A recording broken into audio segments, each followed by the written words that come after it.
Dan, did you have an opportunity to watch Michael and Josie in the U.S. match? I did. I watched the game. I am thrilled that we got the result that we all were hoping, and I'm glad that none of our players got injured. Now shifting your attention towards the match this weekend against New York City. The last time they came to BMO Field, stop and go, very physical. Do you anticipate the same match this weekend? Absolutely. We're going on a really tight field. They say 70. It's questionable whether it's 70, but they say 70. So it's a smaller field. So it means the bodies are going to be a lot closer together, and they're an aggressive team. They load up the midfield, looking to clog up the middle, and I assume they're going to do that on their field as well. Do you think Frank Lampard changes anything to that dynamic of the team if he does play this weekend? Well, I would think he's going to play, and of course he does. He's a really good player, so he's going to make them better. But there are lots of good players in this league, and certainly we're ready for it. So, but he'll make them better, certainly. You mentioned the narrow dimensions at Yankee Stadium. What have you guys been doing in practice to prepare for this? We've been working on our hitting because we think we can clear the wall at any point, and watch out for the curveball.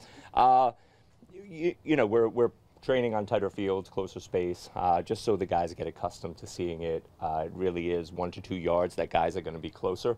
So again, the more we can get accustomed to training that way, there'll be no surprises on Sunday.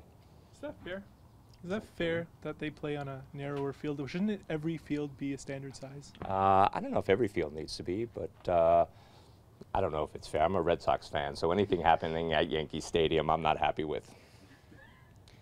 Guys, kind of going into like New York City game, which makes it game number 17. That's the midway point for the season. Looking back at the season now, have things gone as planned? Are things on schedule, or has the team maybe even exceeded expectations? Well, I was hoping we were going to be undefeated, but after Vancouver, but that didn't happen. I think we're in a good place. I'd very much like to have our national team players back, but that's just the way it is. We have good players, and they play for their national teams. But I think we're in a good spot, and you know, this was a difficult game, I think, at BMO, and I think we're looking forward to this Sunday game. So we'll see what happens. As a coaching staff, are you guys looking for any specific kinds of reinforcements to the roster at all? And if so, are there any developments that maybe you can provide an update for? Well, I think we're always happy with what we have, and you know, if players come around, we're always, you know, we study and we watch, but we're not looking for anyone tomorrow.